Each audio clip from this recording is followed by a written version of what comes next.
Hello, and welcome back to another episode of Shojo's Bizarre Adventure. I'm your host, Stella Luna. And I'm Laura. Hello, hello.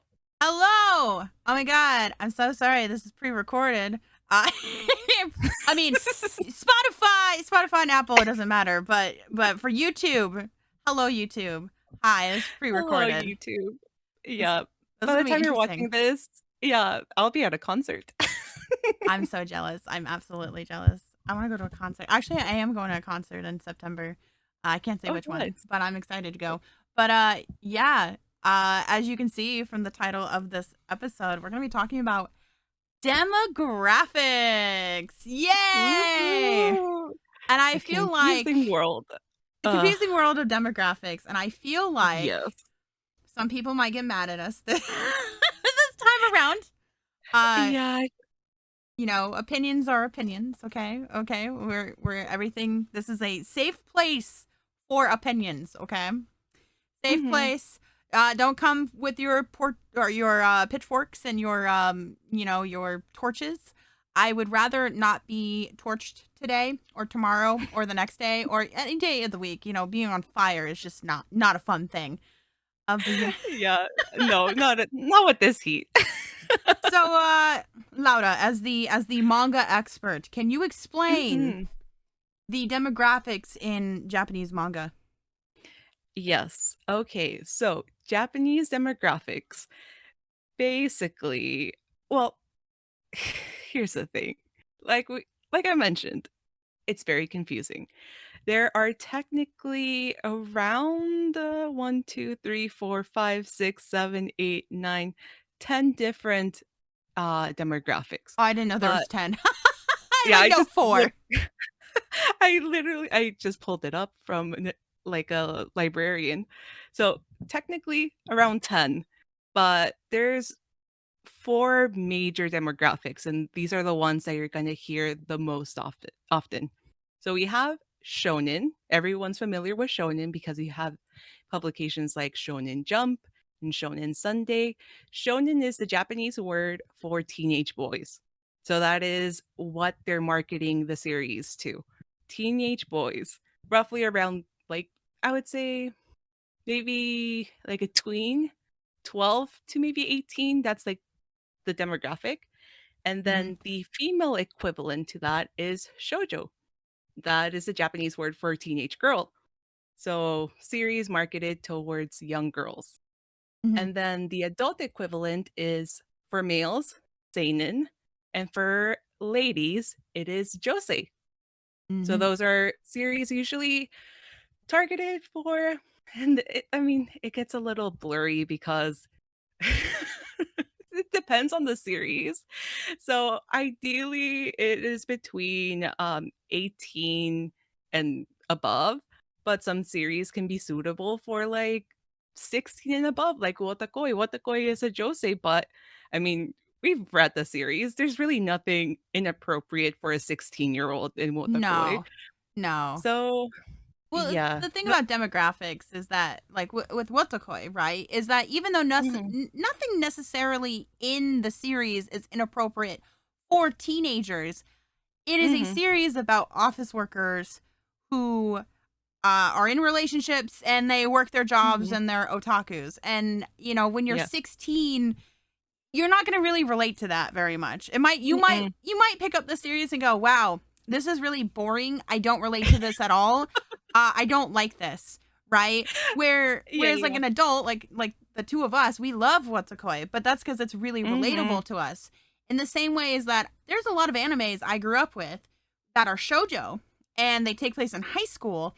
And now that I mhm. am an adult and sometimes when I read shojo or watch shojo, they're in high school, and I go, man, I'm bored because I don't relate to this anymore.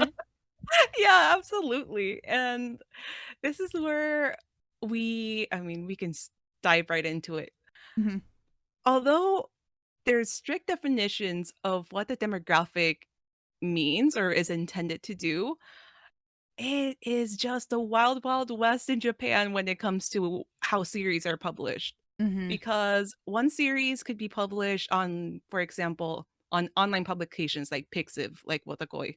Mhm. Another example is Love of Kill. That Mhm. was also published on Pixiv. So technically, that website, there's a lot of Josei titles. Mhm. Mhm. But for Love of Kill, for example, once it got published in a printed magazine, it got published under a shoujo magazine. Oh, But interesting. yeah, shoujo, but with an asterisk because it is for an older shoujo audience. Mm. Which I'm like, an older shoujo audience is just It's a Josei. Josei. Yeah, yeah, yeah. And look, also, do not come for us for our name being Shoujo's Bizarre Adventure. Even though we are adult women, it's just the name, okay? It is just the name. Like, Josei doesn't roll off the tongue the same way. Josei's Bizarre Adventure, it doesn't roll off the same way. So Shoujo's Bizarre Adventure, even though I know Shoujo is teenager girls and that's not what we are, it doesn't matter. We're It still doesn't matter. we're still women. We're still female. So it still works, okay? And I mean, we love a lot of the series That's true. that fall under the shoujo demographic, but yeah, it's just I feel like since we don't consume manga in these magazines like they do Mhm. in Japan, it's just confusing. And I've had this conversation with people that, work in the manga industry. They're either like editors or publishers or translators, and they all kind of feel the same. It's just confusing. Sometimes it just does not make Mhm. sense at all. I would say Mm-mm. a good example of this was Skip and Loafer. When I Mhm. when I watched Skip and Loafer, that's a seinen series.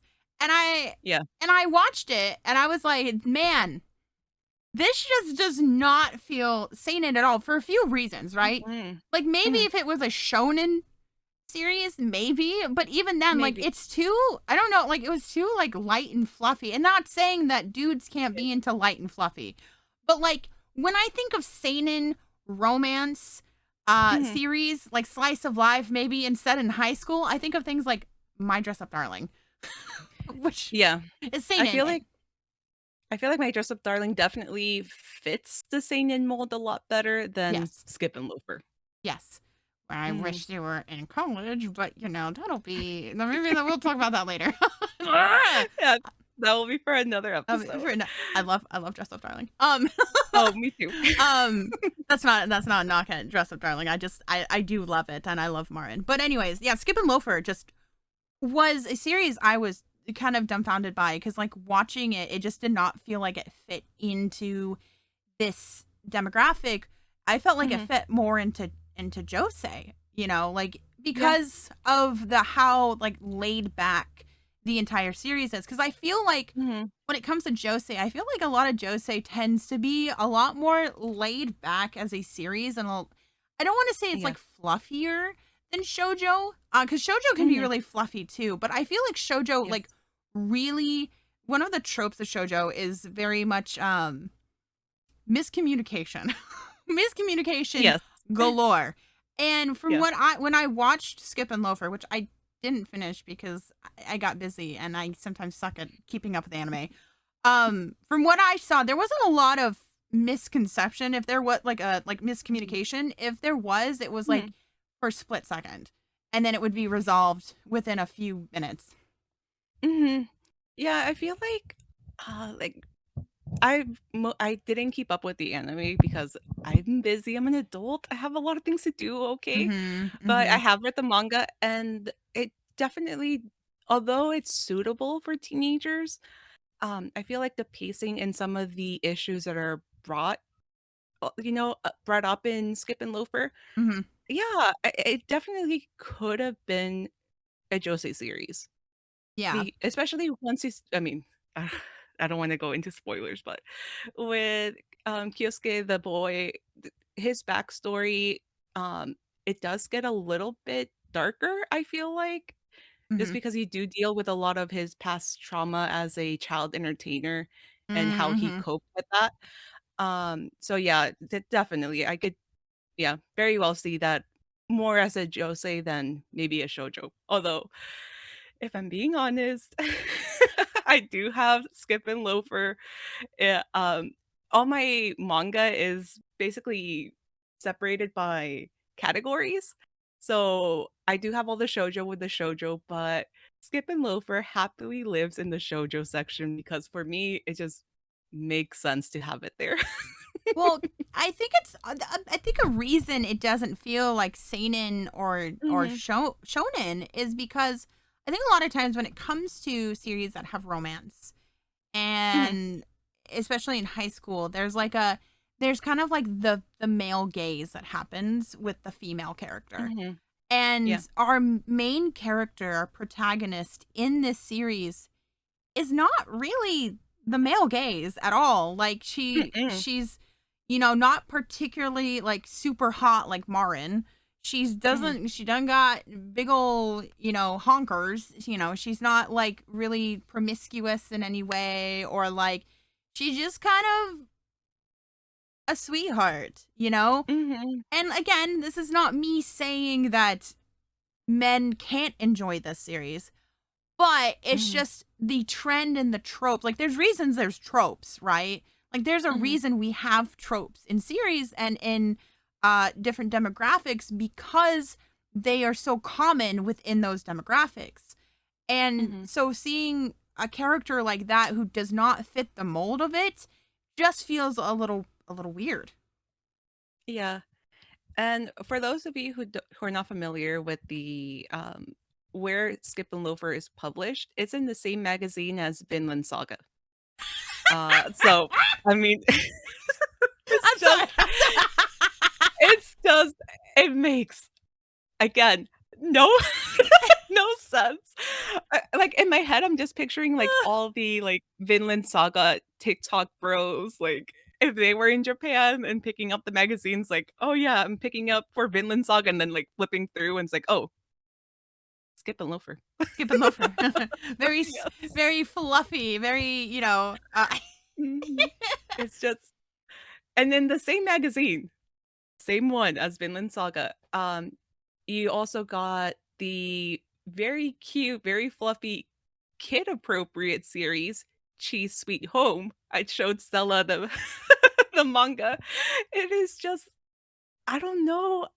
Okay, maybe because I've never been to Japan and never seen these magazines in person other than like Kinokuniya. Mhm. Um, I don't know if maybe those more childlike series are published in those magazines because you get parents that will show those new chapters to their children. That's kind of like Oh, what I'm thinking that actually that probably makes happens. that makes so much more sense. Like Uh-huh. if the parents are sharing the magazine with their kids and they're Mhm. they're like, "Oh, here's a story that we can read together." That would make Maybe. so much more sense. That's my thought process, but then at the same time, I'm like, "Wait, but wouldn't it make more sense to just put it in the right, like, age demographic Uh, and then just buy a full magazine of stories that are appropriate for them?" See, and that would make more sense. But Yes. like it doesn't make sense. It's like I said, like the title says, demographics aren't real. I mean, they are, It's but they're not. mm-mm, But mhm, sometimes they're not. Okay, another one. This is one I might get flamed for, and mhm, don't come at me. I'm sorry. I'm sorry, Colleen, because I know how strongly you feel about this. Nana. Nana makes mhm, no sense as a shoujo. No sense, and for multiple reasons. I know mhm, shoujo can get darker. That's mhm, not the problem here. My problem. So I started watching Nana. I watched Nana the first time as a teenager when I was 16. I think I was like 16, 15, 16. Right? I watched it. I liked it. I was like, this is really good. Right? It was really good. I mhm, like it. I didn't have like an obsession with it. I just was like, yeah, this is really good. I rewatched it as an adult. Now I'm obsessed. And now I mhm, understand the nuances and like how complicated the series is. Not because I didn't have critical thinking as a teenager, it's more like I didn't have the life experience as a teenager that I do as an adult. And that's why it mhm, confuses me because it's a series about two adult women who live together and go through a lot of stuff. There's a lot of stuff that happens in Nana Yes. and a lot of traumatic things. Mhm. And I'm like, it just, because of like what happens, it makes more sense for an older demographic to enjoy this series or to really understand this series. Not saying Mhm. that a teenager can't. It was the same thing with Wotakoi, right? Where like Yeah. they might not really relate to it as much, which is why it doesn't make sense as a shoujo. And again, Mhm. I've looked this up too. The magazine it was published in was a Shojo and Josei magazine. So I don't know why it's a shoujo when it's like the magazine it was published in was both. Maybe it comes from the Yeah, fact that it it's kind of lives between. in that gray area. Yeah. And This is it could be that like it was published in Shoujo Beat, but we all know that Shoujo Mhm. Beat doesn't mean it's shoujo. Yeah, no. No, it's Definitely not. it's just this like this the branch, the sub branch of Mhm. Viz, where it's just that's Mhm. where they put all of their manga that is for female demographic. Yeah, and even then, I mean, I have my gripes with Viz Media. Oh, I know. Oh, I know. Yeah. And like there are a few shoujo series that they publish, like Requiem of the Rose King, Hmm. which are not under the Shoujo Beat imprint. So they're just kind of like living without any sort of like ink. Like for someone going to Barnes and Noble, they won't know where it falls because it's just like it has nothing. It's just Viz Media. That's it. It's But it Viz is a Media. shoujo. Mhm. That's so weird. Technically. And that's weird. And that's why it's like I just don't understand like demographics half the time because Mhm. I'm like where was the logic in this? And I have my Yeah. hypotheses my hypotheses. But Yes. is that a word? Is that the word? Hypotheses and I hy- I know what you're saying. hypotheses? Yeah. I have my hypothesis that Mhm. when there are two different things that can happen when it comes to choosing a demographic for manga. Mhm. It's either A, the mangaka writes the manga and then with a certain demographic in mind and Mhm. then they go to a publisher and they go to a bunch of different publishers and then whoever picks them that's the demographic it fits under, which would explain Nana, right? If Nana Mhm. is a shoujo, I Yazawa I think is their name. Mhm. She probably wrote it with a Josei demographic in mind, an adult woman Oh demographic in yeah. mind. Because to me, it doesn't make sense that she would write Paradise Kiss right before Nana, and then Mhm. she'd go Neighborhood Story, Paradise Kiss, like Neighborhood Story, which is Shojo, Paradise Kiss, which is Josei, and then back to Shojo, but with deeper, darker themes than Paradise Kiss. That Yes. doesn't make sense. It just doesn't make sense. And she probably Mm-mm. went to publishers and it was the shoujo one that picked her up and that's where it lies. Um I think too, I think there's a lot of politics that go into the whole Japanese manga publications, yes. and it could be, I mean, please don't take this as like factual information. Like I'm just These are theorizing. speculations. Yes. Um, it could be that maybe they work with an editor and Mhm. previously that editor worked exclusively for this magazine and then they moved to a different magazine. But they still want to work with that editor because they had a good experience. And maybe that's also something that determines, the demographic. But I mean, it's kind of like they're forcing a series into the demographic of the magazine that will publish their series Yes. in a way. So, Well, cuz like I think an example of this, mm, that it could have happened like that is mm, Orange. So yeah. Orange is a series about time travels and unaliving yourself. Like it's a lot, and it was Hmm. shojo originally, right? It was shojo, and I remember this is what happened. I was scrolling Twitter, and I came across this post, and it was someone going, "I thought Orange was shojo. I thought Orange was shojo. Apparently, it's Mm, seinen." But what happened is that in the middle of it being published, it went from being published in a shoujo magazine to a seinen magazine. And I don't know about you, Mm-hmm. but teenage girls and adult men are not the same thing. Mm-mm. These are not the same thing. So, which is why, like, this is, I think that was the post why we're doing the episode today, is because we saw that and we're Yeah. like, yeah, that just doesn't make sense, right? And it just tells me that most of the time mangaka put their magazine or their manga, their series in the correct demographic, but sometimes they are written differently and they're put in a different demographic, and it almost just does not make sense. Mm-mm. No, it doesn't.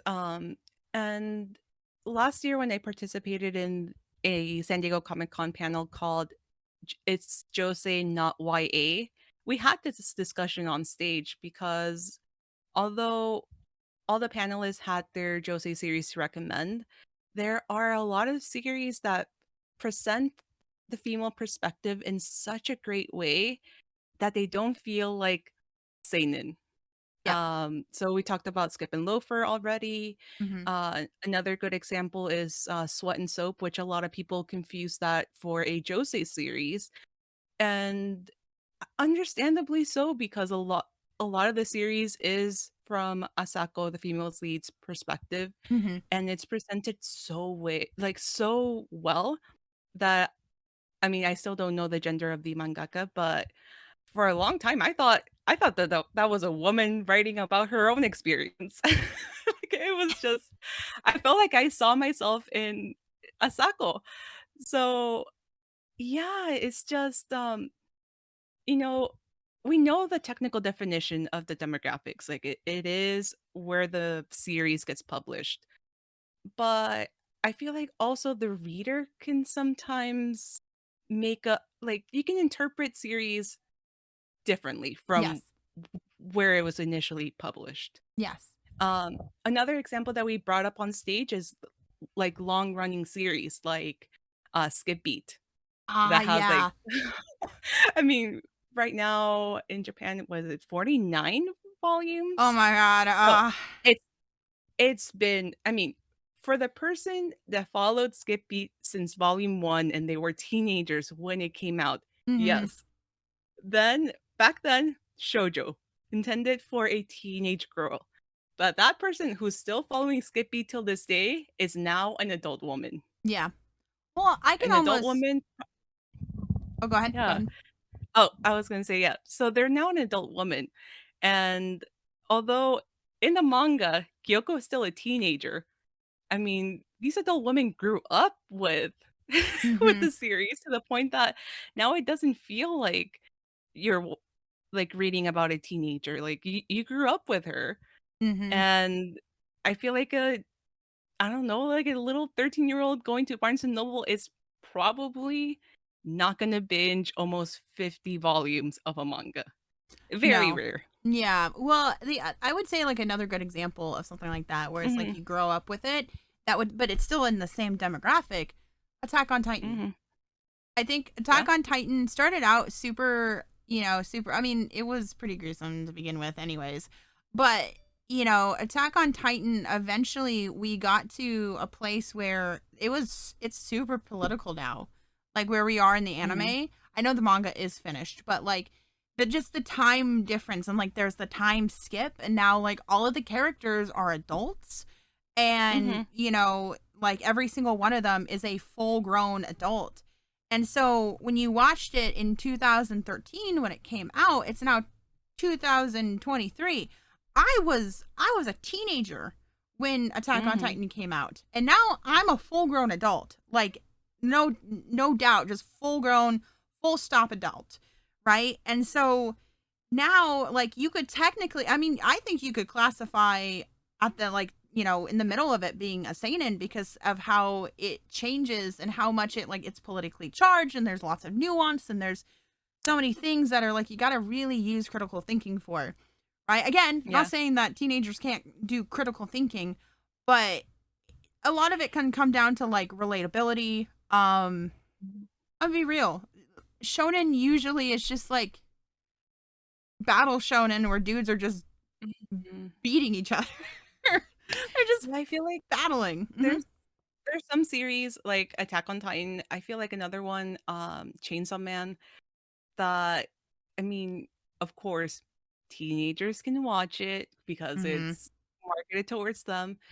But when it comes to analyzing a lot of the deeper meanings and the actions that characters take throughout the series, like it really does take life experience, and that's for adults. Yeah. Like the adults are gonna come in with analysis, and maybe sometimes they'll apply their own life experiences to these characters and just Mhm. come up with something more insightful than just a teenage boy saying like, "Oh my god, like did you see Levi did you see Levi kicking ass?" Like it's just like if you want to talk about the actual like deeper meanings and power structures and motivations behind the actions, like that Mhm. takes an adult. Yeah. That an adult's gonna do that. Yeah. And the other thing too, the other hypothesis I had for when it comes to publishing manga is that Mhm, a mangaka writes the manga, but then they'll take it to a publisher they think that's going to do better. So they're like, well, if I publish it as mhm, a Josei, it's not going to do well. It's not going to do as well. So let me go publish it in a different demographic where it might do better, which usually will be shonen or seinen. Which is mhm, unfortunate because like that means that shojo and josei get left behind in the dust because mhm, they're not seen, as like as valid or they sell as well or X, Y, and Z, which is so funny because like I don't know what was the anime that came out, like 2019 to like last year, the one that with the zodiacs, the animal one, that Fruits that one, basket? yeah, with the fruits basket. Was Fruits that the basket? name? Was that the name? Oh my god, the one that like broke records, like it was number one for a little bit until What the Full Metal Fans came wait, after was it. yeah. Like Shojo, and I think okay, Fruits Basket is a great example of a series that can deal with darker themes and still be shojo. Mhm. That Agree. one, that one's still shojo. Like that one doesn't Mhm. read josei to me. That one reads shojo, right? Yeah. Because you're dealing with trauma and like the family trauma and Toru's trauma and there's so much of that going on, right? But Mhm. shojo can be so good if people give it a chance. Give it a Yes. chance. Give it a fighting chance, please. Same with Mhm. same with Jose. Like give it a fighting chance. Like I know so many dudes who love Princess Tutu. Mhm. I actually know a lot of guys who love Princess Tutu. Damn. Because every time I'm like, oh man, I love Princess Tutu. And they're like, oh, you've seen Princess Tutu? And I'm like, what do you mean I've seen Princess Tutu? What? That makes me happy to hear. Like, of course I've seen Princess Tutu. Like, I'm just like, I'm surprised you saw it. You're the dude here. Mhm. This is like, I mean, like, not I'm not like not stereotyping here, but like, it's an anime about ballerinas. Mhm. Like, it's called Princess Tutu. Hey, Princess Tutu slaps, okay? It does slap. I love Princess Tutu to death. Tutu to death. Yeah. Uh, but that shocks me, right? And sometimes it shocks me Mhm. when I see guys who have watched shojo and who enjoy shojo as well because I'm like green flag, green flag, green flag, Oh, yeah, green absolutely. flag. Dude, if you're a dude and you want to get a girl, read shojo. Like get in the Yes. mind of a girl. Mhm. Like get in their Mhm. minds, right? Like you go and you read a series like Maid Sama, maybe not Maid Sama because that's Mhm. controversial apparently. Usui is controversial. I don't know. Who's a good Yona the Dawn. Read Yona the Dawn. It has action. Read Yona. Mhm.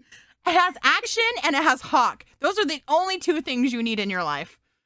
Mhm. Like, I mean, there's so many series. I Oh, mean, if a guy reads Snow White with the red hair and enjoys it, green flag for green me. flag. There's no red flag. Only green flags here. Only green flags. But like you want to, like I said, you want to get into, you want a girl. You're like, man, I want to get into the head of a girl. Mm-hmm.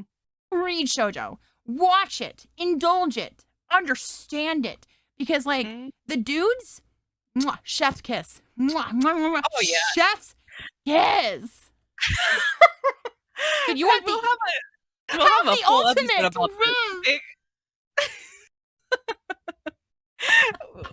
We're gonna have a full episode about like the female gaze and the male gaze soon. But yeah. The things that men think that we like are not the things that we're like losing it over. Okay, I'm definitely not losing it over. Like, look, okay, Hawk might be. Oh no, you know what's a better example? Okay, free Iratori Swim Club, right? Mako, my boy. Okay, he my boy. He's been my number one husbando for a really long time. I don't think he's number one anymore. Like he's still high up there, like top 3. But I'm gonna be real. I think Hawk's taken that place. Hawk, I can't because every time I come back to him, I'm just like, there goes my panties, just gone. They're gone. They're gone. Anyways, Mako's a great example of this though, because I really love Mako, right? Like I love him to death. He's a sweet boy, all that stuff. But people think, especially dudes think I like Mako because he has like rippling abs and pectorals and all that stuff. And I'm like, no, okay? I know he has muscle. I don't give a shit about the muscle, okay? What I care about is his heart and who he is. This soft boy who can cook, and he's very nice to children. I don't want children, but he's very nice to them, and that's a green flag anyways. And like he's his personality. It's all about his personality. It has nothing to do with his muscles. I'm like, the muscles are nice. Yeah, they're aesthetically can be pleasing, and they're not too big, right? But like, it's about the personality. It's about the personality. That's why I love him. I mean, if you were to ask me, I'm like, I can write a whole freaking essay on how much I love Hirotaka Fuji. Like he is not muscular. He's not like, he has no, as the kids would call it, riz. He's just this like overworked office worker that just, it's break time. Yeah, he just wants to play video games and be left alone and just, like, give me my space. But he has a heart of gold and he loves his girl and will do little things that make you feel special. Yes. So, yes. Yeah, that's the stuff that like women like. Yeah, the muscles. Yeah. It's just like they don't do that much. Yeah, muscles are nice and everything. Same with Hawk. Like I'm like, yeah, he has muscles and all that stuff, but it's the fact that he protects Yona at all costs. It's the fact that he always like he loves her so much and he's like her bodyguard, and that he like will do anything for her. He will literally die for her. And he just like, but also he has the internal struggle of like his job versus actually his feelings and emotions, and how he has to repress it because he's like, she's the princess and I'm just the bodyguard, and I can't be with her. I can't have these feelings. And I'm just like, oh, because he respects her. How can he be so fucking hot and respectful? Yeah, we see a respectful man. The panties come off. Gone! The whole goddamn wardrobe's gone. Out in the dumpster. Goodbye. I'm setting them on fire. Oh my god, we went off tangent. We did. We went off tangent. But yeah, back to the demographics. Look, okay, we're passionate. Okay, but here's something. Okay, I was talking to a friend the other day about, a friend of ours who listens. She asked me, what's the next podcast like going to be about? Like, what's the next episode about? And I told her about demographics and stuff. And we were just talking, and she pointed out something to me that was really interesting that came to mangakas. Mangakas that tend to hide their gender identity are more than likely either female or AFAB. Yeah. when they write shonen or seinen. And I was like, Yeah. you know what? That makes a lot of sense. Because why would you hide your gender identity if you're writing for something that isn't within your own identity? And I'm like, that makes so much more sense. I was like, so much sense. Because the reason that we brought it up, or like it was brought up, was because we're talking about Shikamori is not just a cutie, which is an anime that aired right like the next season after Dress Up Darling. And you know, I was talking about how cute it was. Like, I really like that show, and it's a shonen romance, right? But there's just something about it that feels like it's for the girlies. Like, it's just for the girlies. I mean, look at Shikamori. Like if you watch the series and you look at Shikamori, she's like the female prince in any shoujo. And like all the women, all the girls at the school love her to death. Like, they're like, oh my God, like they fangirl over her, right? She is the prince of the school. And then you have Izumi, who is her boyfriend, like, because they are together at the very beginning. Like, they've been dating for like a year. And he's like really soft boy. He's very cute. I love him to death. And when this show was going to be coming out, like right before, like people were hyping it up and they were like, oh my God, it's going to be like the next Dress Up Darling and all that stuff. And then it aired. And then the male audience turned so quickly because they hated that Izumi was a soft boy. They called him a beta. And I was like, he's a soft boy. He loves his girlfriend. The heckaroonie. And when I started thinking more about the series as we were talking, I was like, what is the gender identity of the mangaka? And then I looked it up and it was not specified. And I went scrolling through their Twitter. Yeah. Beautiful art. They have a beautiful art style. I get a few years back. I mean, they don't post that much, so don't think I went through like so many years of content. but I came Stella across the detective. Oh, don't test me. I came across fan art of Madoka Magica. Specifically, I don't remember their names. The red one, Kyoko? I think Kyoko. And Miyuki, the yellow one. Mimi? Oh, wait. Mommy? Yeah, Mommy. Yeah. Mommy and Kyoko, right? Fan art of both of them. Yeah. And a few of them. And I was like, you're drawing fan art of Madoka? I don't know about that one. I was like, and it wasn't like sexual or anything. So I was just like, okay. And then their very first post on Twitter was of their cat. So that's also, and that,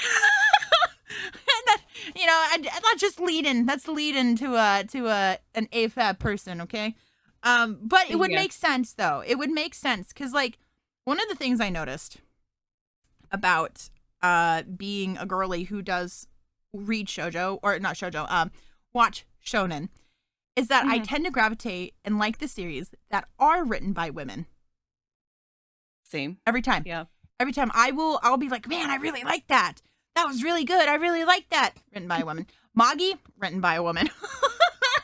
I'm trying to think of another series that all of Rumiko Takahashi's work. I mean, she's the best. I love her. Who else? I've done videos about this. I know there's rumors of Demon Slayer's mangaka being AFAB or female. I don't know if female because obviously like LGBT people exist, right? But I definitely feel AFAB from them at the very least. Because they keep their gender identity also a secret. And I don't know, there's something about the way they write their female characters that really just screams, I'm female presenting. Like, I don't know what it is. Like, it just, because like, I guess it comes down to like, yes, Mitsuri has like fan service in Demon Slayer, but not really a lot. There was like one scene, it was a bath scene and like, one scene where she's running to Tanjiro and, they're there, her boobies, but it wasn't like in a really disgusting way. It was just kind of like they were just there and Tanjiro was like, I need to not be in the line of fire, right? Because she was running in for a hug. And he was like freaking out, But other than that, there was like nothing else. Like even when she was fighting, like she was in the middle of her fighting sequences, there was no panty shots, there was no boobies flying. It was just Mhm. her fighting, right? And like I think she's interesting because her backstory is like about like her like overtly femininity, but also being paired with something that's really overtly masculine at the same time. Ah. And so like I feel like that series is written most likely by a woman or an AFAB person. I'm trying to think of another series though. I know there's other series that I like that are. Oh, let me Google it. Hold on. Now I gotta go Oh, Google yeah. it. Yeah, Uh, there's definitely more series that are written by women. Uh, but yeah, again, since I don't know the insides of how series get published in Japan, mhm. it's very hard to tell. And also, I do want to point out that um, in Japan, digital manga sales and just digital platforms are on the rise. So print is not as prominent as it used to be in the past. Oh, So interesting. I feel like the demographics are going to get even more confusing. Or Mhm. since they don't have to deal with the printed publishers and those magazines, maybe there'll be less confusion.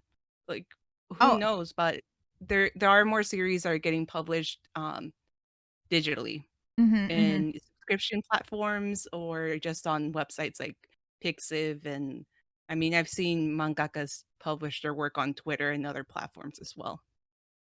So I do have So I have 15 different mangas mhm, written by women, um, mhm. that are shonen. So Okay. Horimiya, Oh yeah. Blue Exorcist, Noragami, which I love Noragami, Black Butler, because Black Yep. Butler technically is actually a shonen, even though like it doesn't feel I'm it doesn't feel like shonen, but you know, D Gray Man, which totally Mhm. makes sense. Uh, Reborn, uh, the case study of Vanitas, that Mhm. makes a lot of sense. The ancient Magus Bride, yes. Mhm. Let's see, I don't know any of these series actually. Dorehe Doro, interesting. Oh. Okay, I haven't read it, but I know of it. I That definitely one's know a of it. mhm. That has like the really buff, like muscular lady who's like really cool, Mhm. right? Yeah, where everybody was like Yeah. shrimping for her. I remember that. Oh my god, everybody loved her too. And I was like, see, and that's the thing. Oh, Holic, by the way. But Oh in yeah. Full Metal I and mean Inuyasha, mhm. which I think everyone knows. But that's the Yeah. thing, right? Is like I think a big reason why sometimes it is going to sound really sad to say, but a big reason why I think a lot of things might feel like the reason that I might gravitate more towards manga that is written by women is, especially when it comes to shonen or seinen, is because of the female characters. It's because of how they're written is what makes me Yeah. either like stay or go.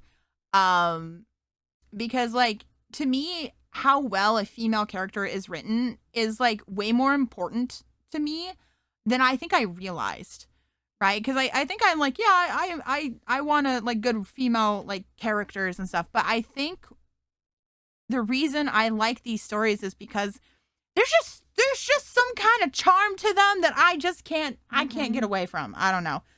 um Yeah.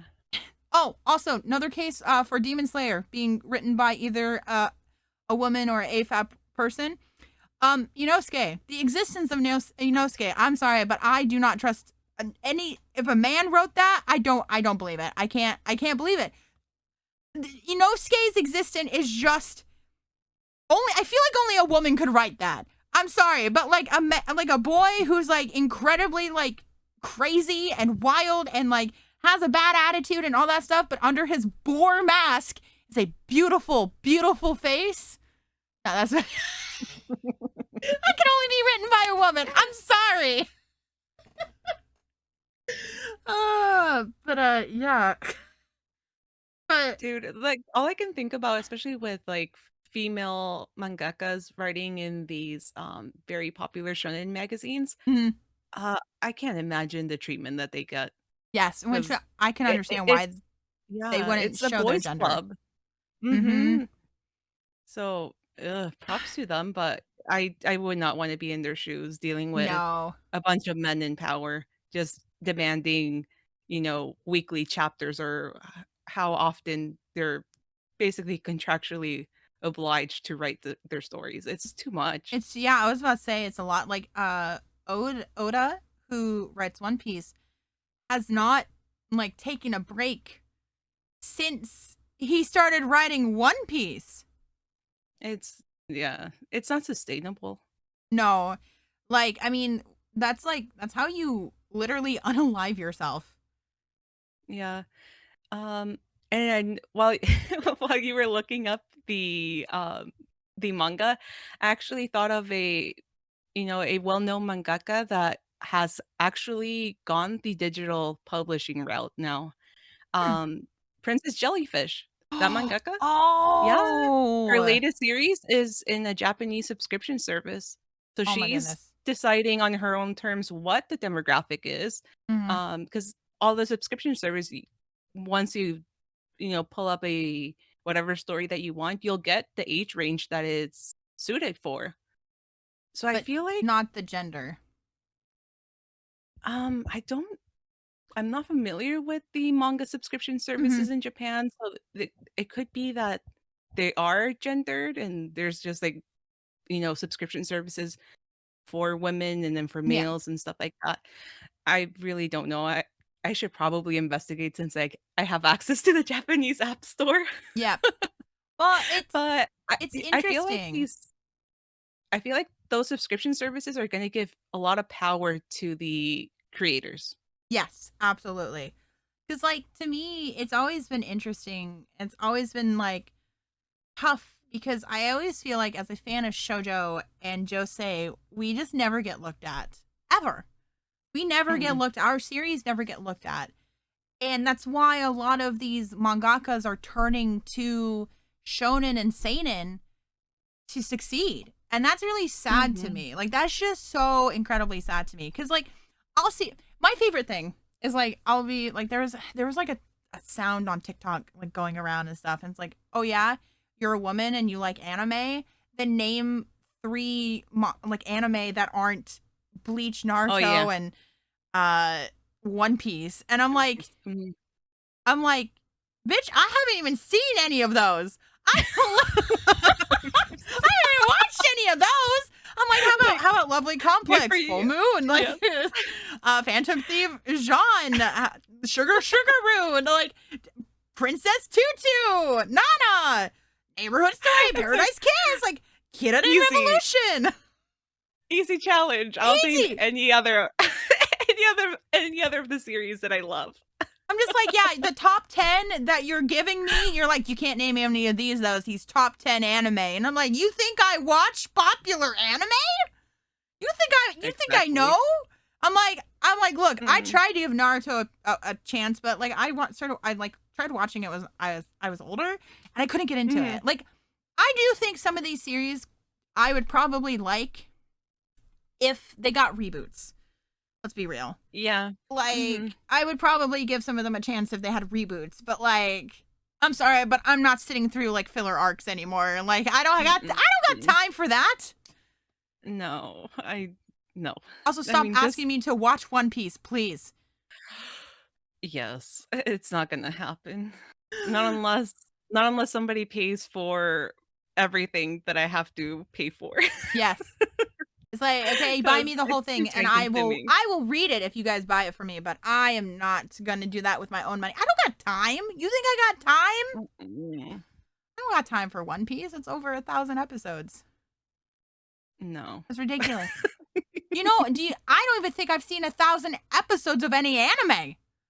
No, that's not true. Oh, yeah. No. I've I definitely seen mean, over 1,000 anime like episodes, but over the yeah. course of the last like 15 years.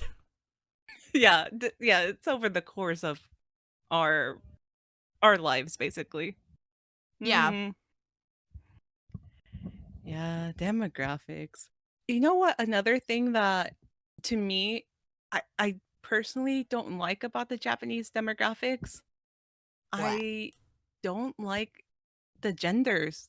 Like they I mean, Japan is not as LGBT friendly as, the US and other Western countries, Yes. but just kind of reinforcing these gender stereotypes in these magazines. Like, Mm-hmm. for me, it, like seeing it from the outside, it's just, I don't know.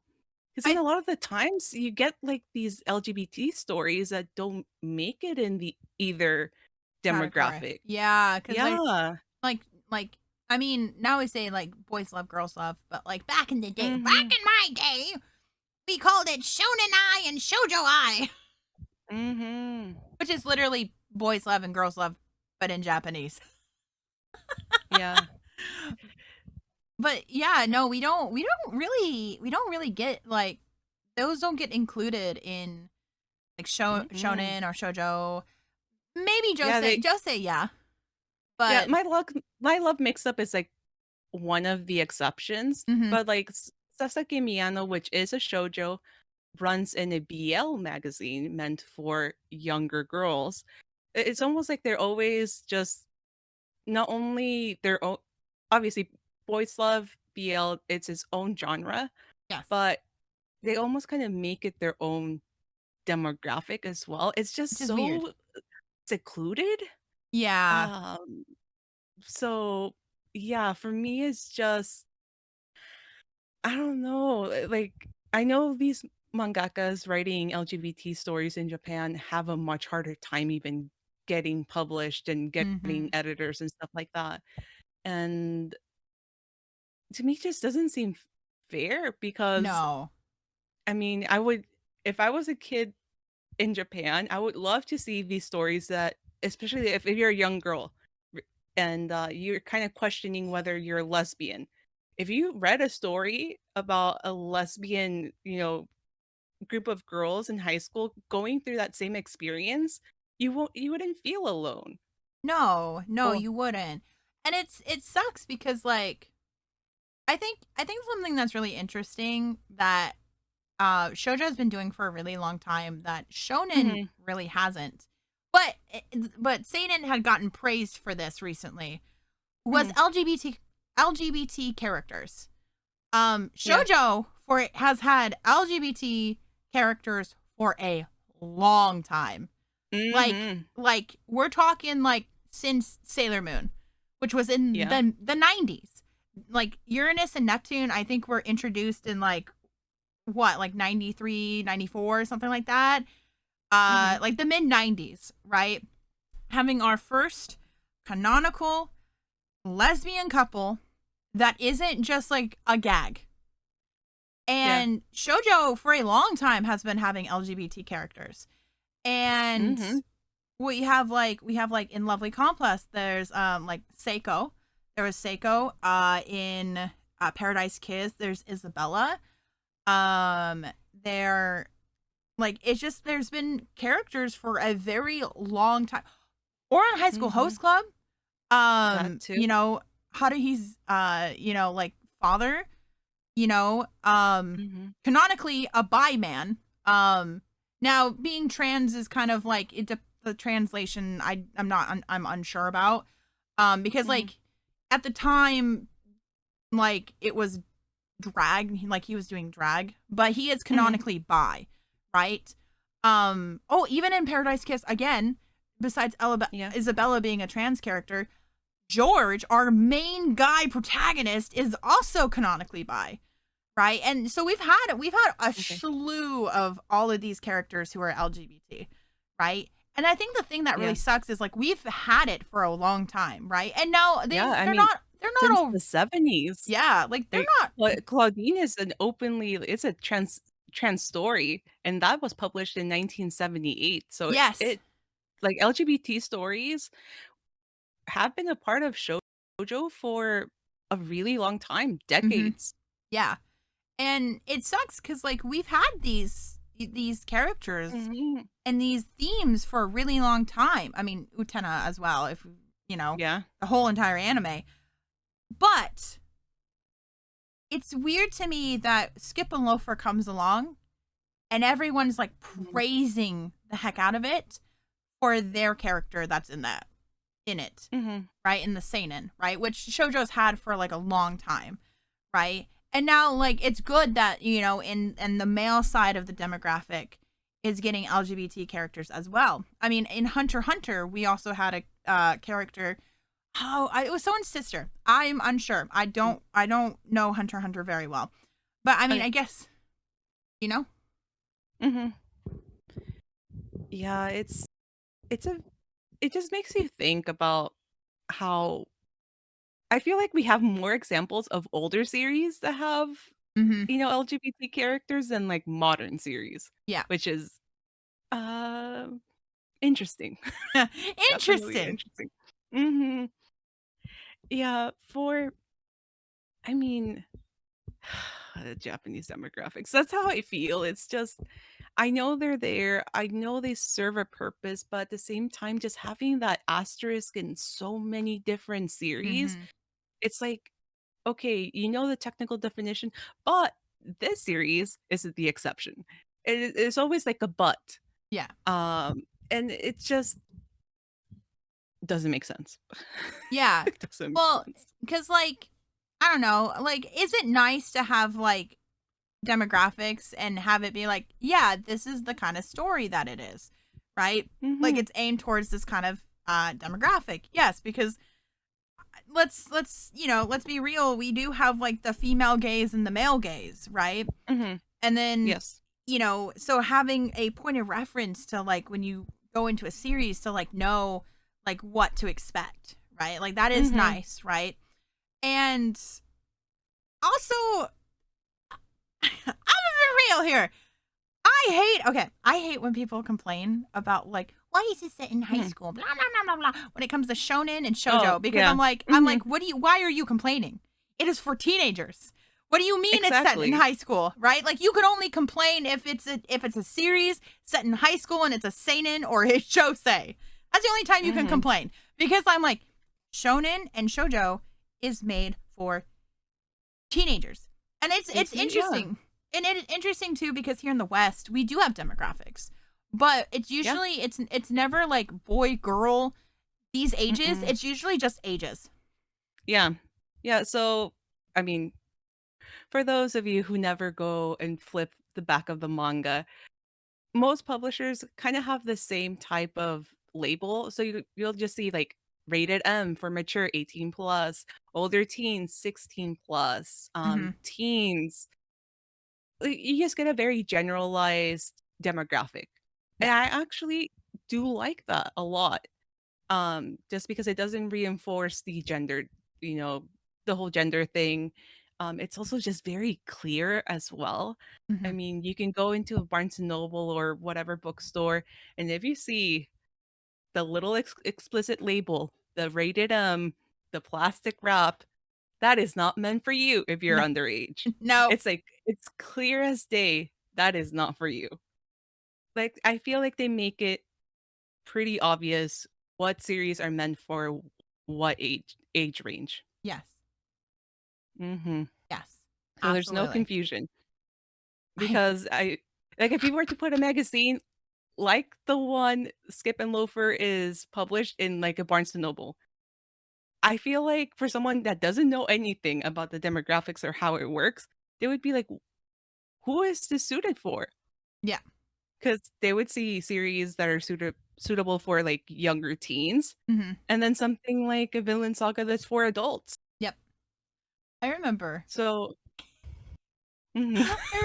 I remember when I was a teenager and I went Mhm. to Barnes and Noble. I was on a school field trip, and we stopped at a mall, and I went in, and this was the first time I had been to a mall where I had heard about manga. Like I knew what manga Mhm. was. I was like, I had found out what anime was, but then I found out what manga was, and I wanted to own it so bad. I had some money because, my Mhm. mother gave me money and was like, go buy something at the mall. I'm like, okay, cool. Thanks, mom. I went into this Barnes and Noble and I found manga. And I remember I was just like, oh my God, manga, manga. I was like so just enthralled by like Mhm. the manga selection that was in front of me. It wasn't huge. It's not like manga sections now, but it was there. And I was like, I don't know what to pick out. Oh my god. And then so I picked out 3 series. I picked out Pitchy Pitchy Pitch. Um I picked that one out because it was pink and had mermaids. I picked out Fairy Cube, which was actually it's actually a part of Shojo Beat. But it had a fairy on the front of it. It was for older Mhm. teen. I was 13, so I mean it wasn't bad. It was like about mysteries and murders and stuff like that. So it wasn't really that bad. It was Mm. just Mhm. because there's blood. And then I Mhm. picked out this third series and I did not like look into it at all. Like I just was like, "Oh my god, the girl on the front of it is so cute." I didn't look at the rating or anything. So I bought these 3 manga and I was like on Mhm. the way home on the bus and I'm like flipping through, I'm just like, ah. And so I pull out the big one that had the cute girl on the front of it. I had no idea. And because I can't even remember the name of this. It was like, I don't remember the name, but I remember I started reading it on the way home and oh my God, the fan service in this. I was like, what is this? I was like, what is this? Why are her titties out? Why? They Oh went to my like a god. bathhouse and I was like, those are titties. What? I was Oh like, my god, but the art no. style was so cute. And I was like, I didn't know how to feel because I was like, this was the first time I had ever seen like such sexual content in my life. Okay. Look, Uh-huh. I Oh was my god, not, I yeah. was not the type of teenager to be like, ooh, like I didn't really understand even how sex worked until I was 16. And that wasn't by choice. It was just because of health class. Like, I was not interested I'm an ace person. Like, I just was not interested. So seeing it was just like, uh, oh my God. Yeah. What is it? What is this? I shut that book so quick because I was on the bus around other kids and I didn't want them to see it. So I was just like, back in the bag you go. And then I pulled out Pitchy Pitchy Pitch and I was very happy because it was mermaids and magical girl and loveliness and yeah.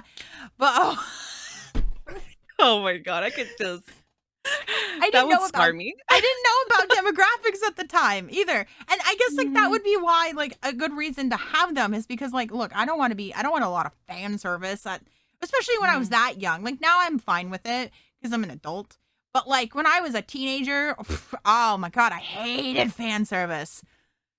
Yeah, I feel like I don't know if this is maybe too much work for a lot of the bookstores and libraries, but it would be so nice if they actually categorize what they have by age group. Oh, that would be Imagine nice. that. That would Because have been it would nice. just I mean, it would save from very awkward experiences. It would save parents from their children potentially opening up a manga that is not suitable for them in stores. Because although sometimes they are wrapped in plastic, there are kids that Open open up them. the manga. Oh, Mhm. my favorite story is that there was like a what was it? It was essentially what it was a school had gotten Miss Kobayashi's Dragon Maid, the manga. And Oh, yeah. they had it in their library, in Yeah. their school library, and like the parents were like, or like the teachers or the parents was like, we had Oh, no idea. We had no idea that it was demonic. We have it was inappropriate oh for my children, and I'm god. like, yes, Yeah. it was so it was so funny because it's so funny because it's so true because schools will be like, "Oh, look, it has an animated character on the front." Or like a drawn like it's a Mhm. comic. Like for kids, right? So that it's like they'll just pick it up and they'll put it in the library and it'll be like so incredibly inappropriate for like a 10-year-old. Oh, yeah. Absolutely. Yeah, over the last, oh my god, it's been like a year and a half now. I've connected with a librarian, Mhm. Jillian. She's done the San Diego panels with me twice, the best and worst manga panel. Mhm. And she specializes in educating other librarians about the demographics and genres and stuff like that because I mean, although there are some librarians that love manga and will study it and just they know what they're talking about and how to curate it, especially for younger children and teens. Yep. A lot of librarians are just not familiar with manga, let alone the demographics. Yes. So they just see animated, just cute artwork, especially like I mean the girly ones can be so deceptive having the cute girls on the cover and then you Oh open it my up and you have god. basically what you experienced. So yeah, she specializes in educating librarians on manga and just providing them all the resources, recommendations that are suitable for teens and suitable for adults. Just basically, no, I wouldn't say dumb it down, but just make it like easy to consume and easy to digest. Like here's everything. Yep. Mhm. And I feel like even for like just social media too, it gets so confusing navigating the world of Japanese demographics in these magazines that sometimes you just do have to give people like a guide like, okay, if you like this story, then you'll like this, and this. They're Yes. similar. Yeah. So it's just Did you another series that I found out Mhm. that was Shojo recently that I thought was Oh. shonen, Mhm. was D and Angel. You remember D and Angel? Do you know Oh. D and Angel? I know of it. Oh my god. My Hmm. obsession with it when I was younger was a lot. I was a dark girly. I loved dark. I loved my edgy men when I was a teenager, but like, oh my god, I was shocked because I was like, "Oh, it's a shoujo?" That's so weird because it let's be real, Daisuke kind of looks like Red Deku. Like he looks like Deku, who is the main character by the Oh. way.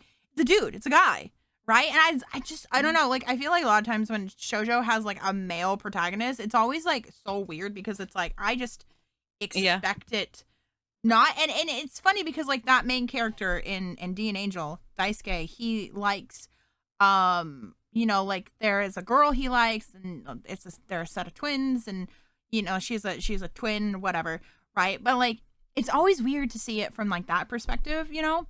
I don't know, it was just like I just when I found that was shoujo, I was like that's but, yeah, I mean, but like, huh? What? What? Because I don't know, like, because Daisuke really reminds me a lot of not like of Deku, but like he just like he gives like similar vibes, right?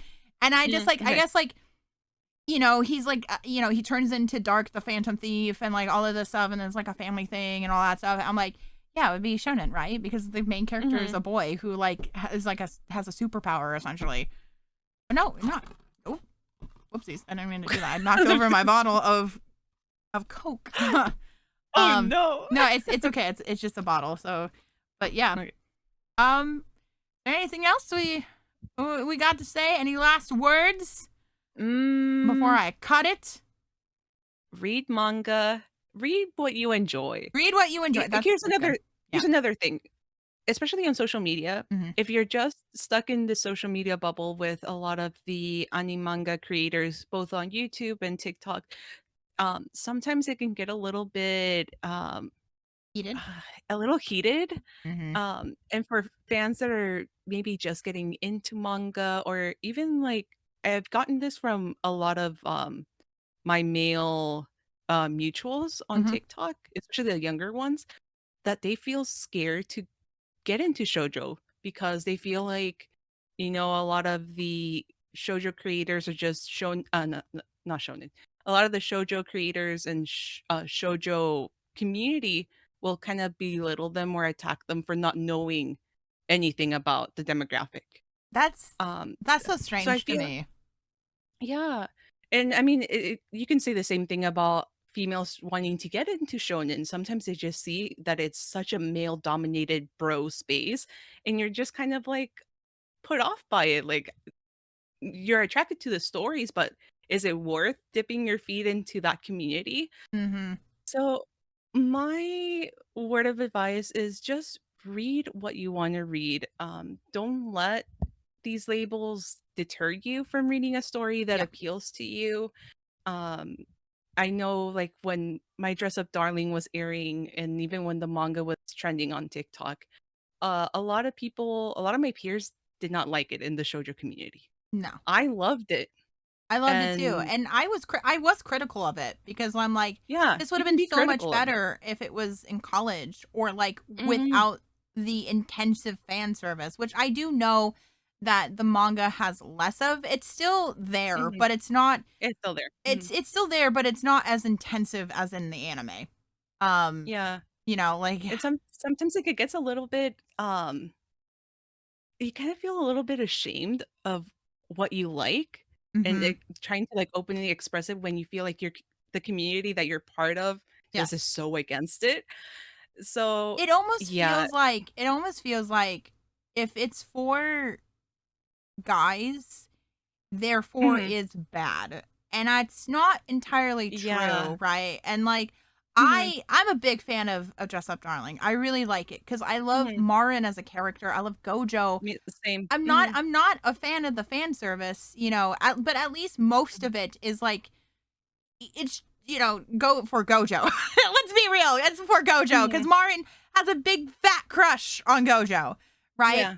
But Mhm. from a Gyaru's perspective, Marin's a fantastic example of a gal, right? Because Mhm. she's very strong. She's a bit like hard headed, but she's very kind as well to people and their Yes. interests, right? Like one of the biggest things that I loved about her was that she liked what she likes and when someone insults her, she's like, mm we're not doing this today. I'm Mhm. gonna, like she does not take it. And then when she meets Gojo for the first time and she sees the dolls that he works on and she's like, they're beautiful, they're Yes. great. And he's like, you're not gonna Mhm. make fun of me? And she's like, no, like, why not? And really, Gojo and Marin break gender norms. Yes. That's Mhm. a huge thing because I think and now this did make me mad when I saw creators, not shoujo creators, but like shonen guys, like talk Mhm. about the series and then they were rewatching it and they were like, "Wow, Marin's character is actually really good." And I was like, "Were you just so blinded by the titties flying all over the screen?" Mm. I was No. like, Yeah. I'm like Marin's a much more deep character than just the Yes. packages on her chest. And Mhm. like it makes me mad when people don't really give it a chance to really like look at the characters, see past that fan service, because there is a really good story that is there. And Marin is such a fantastically written female character. Like I agree. I her completely agree. existence does not revolve around Gojo at all. Like she loves Gojo and she's in love with him as well. She has a huge crush on him. But like her wanting to cosplay and do the things she loves is her entire like it's a big part of her character. And I relate to her a lot. And Mhm. I think like it was really disheartening to see people really like, like really just shit on the whole thing because of just the fan service. And Yeah. if it makes you Mhm. uncomfortable, that's okay. Right? I'm not saying like if Yeah, it that's one thing. Like, if it makes you uncomfortable, that's completely valid. Mhm. But I think the characters, both Marion and Gojo, are written so well. They are. Incredibly well. Yes. So, If you let yeah, I didn't go ahead. Go ahead. Sorry. oh, I didn't deserve the hate that I got. No. No, it really didn't. And like if you watched it and you were uncomfortable by the fan service and you put it down because like a lot of times when I watch something and I'm like this makes me really uncomfortable, I'm not going to Mhm. continue it. I don't talk about it. I just go I didn't vibe with that and I move on. And I there's just Mhm. some series you're not going to vibe with. Like I was showing Mr. Underhill Nana and he can Mhm. recognize that Nana is really good, but he doesn't really like how like deep and dark it is sometimes because Mhm. Okay. makes him really depressed and makes Mhm. him feel really sad. He doesn't like to feel like that. So it's just not it's not his vibe, right? So we just didn't watch it. And there are just some series where you're just not going to vibe with it. Mhm. I don't really vibe with Jujutsu Kaisen. Nothing Yeah, I about it know made it that. nobody made me like nothing made me uncomfortable, but like I got to episode 6 and Mhm. like after episode 6 I was like I really just was not vibing with it and but I don't think it's a bad anime and I'm not going to sit there and call it mid. I'm just going to be like it just wasn't for me, you know? Exactly. Now, if I've watched a series the whole way through or given it like a really good chunk, Fairy Tale. I didn't watch all Fairy Um, Tale, but I gave it like 40 episodes because somebody made me. Um, I didn't like that series at all. The Mhm, writing wasn't very good. There was lots of things I just did not like. I can appreciate the world it's in. I love the mhm. world that it's set in.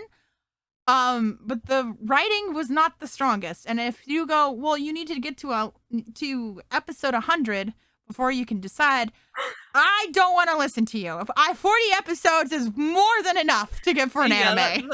that's too much. Yeah, That's too much. definitely. I was also much younger when I watched it, but I just didn't vibe with it at all. Um, and there's just gonna be series you're not gonna vibe with, and there's no point in harping on series you don't like or demographics Mhm, you don't like mhm.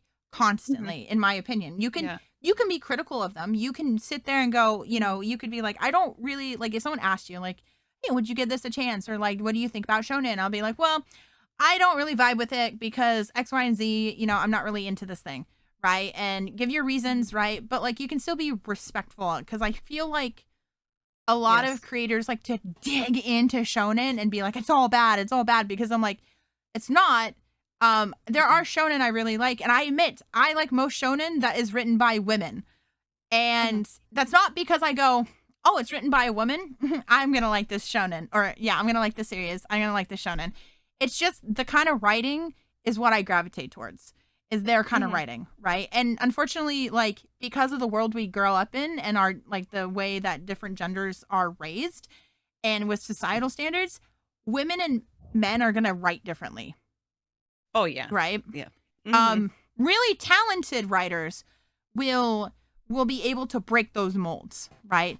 But mhm, a lot of times, like I can tell when an artist, a mangaka, is male or female, and but I'm not mhm. going to dig into series like One Piece or Naruto or uh I like Demon Slayer, like Jujutsu Kaisen. Mhm. None of these series because just because they're not my vibe doesn't mean they're not good. Yeah, and I feel like if you're stuck in a place where, let's say, you're like one of my male TikTok mutuals that you're interested in shoujo but kind of intimidated by the community or just don't know where to start because I mean there are a lot of great shoujo series out there, and Josei as well. Mhm. Uh, if you need recommendations, we got your back. Oh, yeah. Like, we would be more than happy to give you recommendations. I often give recommendations to guys that will write to me on TikTok Mhm. saying that maybe like recently I had a guy that, oh, I think you saw the video.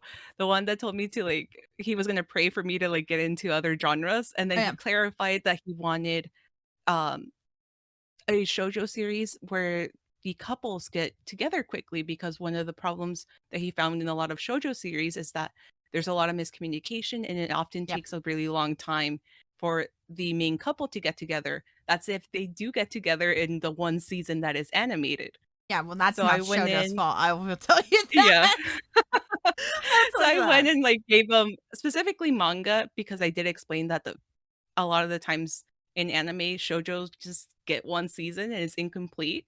But Mhm. if if you wanted to venture out into manga where the couple gets together quite rapidly, here, like this, and that. Like I gave him recommendations. So Mhm. I feel like the community is a lot more open-minded and accepting of new people wanting to get into this demographic. So Mhm. don't be scared. Don't be scared, yeah. And I mean, yeah, even we're more even than happy to help. even if you're not mutuals, like, tag us on Twitter. Mhm. Oh, Tag yeah, at Shojo anyone. Podcast. Yeah, anyone, tag us, and Mhm. you're like, "Yeah, I've never listened or I've never watched Shojo before," or read Shojo, like, we'll give you some recommendations. There's some really good Yeah. ones that are really cute, and they get together really fast. Yeah, Uh, you can give us, like, a I don't know, maybe a shonen series that you like and you want the shoujo equivalent, or maybe oh, you yeah. just wanna find a story where, I don't know, you see adult protagonists or adult friendships or Mhm. any type of, scenario you can think of, and we'll be more than happy to give you recommendations. Yeah. Yeah, exactly. Mhm. Like, because I want to encourage people, especially dudes, I wanna encourage dudes to read and watch shojo, right? Because like we are now kind of in a in a society where gender norms are breaking, right? Like we are Yes. breaking Mhm. gender norms. And so if you're a guy who wants to try it out, you know, like I fully encourage you because there's nothing, I'm gonna be real, Mhm. especially if you like girls, there's nothing more attractive than a guy who is comfortable in their own sexuality and their themselves Yes. to venture into things that are typically more feminine or girly. It's a complete green flag. Like Mhm. super, super good green flag. And I encourage it because like it's just good. Also, like show companies and show people that like men can like shojo too, or shonen or not shojo, not shonen, josei. They can like Mhm. shojo and josei because like I'm tired of like the gender war type thing. Like yes, do I like shojo Mhm. and josei typically? Absolutely, that's usually my go-to. But I'm tired of everyone being afraid to venture into other demographics because it's not for them, you know? And Yes. gatekeeping. Stop Oh, gatekeeping. yes. Stop it. Stop it. Stop it. Let everyone be able to listen to or watch whatever they want or read whatever they want Mhm. because I don't care. It means I get to talk Like to more people about it. exactly. It's like why exclude people from potentially discovering a series that will become their favorite or it's just I've never understood that at all. Mhm. No. I've never understood it either. Never in my entire life. Plus, also, if you get into shojo, then it means that my, like you can come to my streams and we could talk about it on my streams.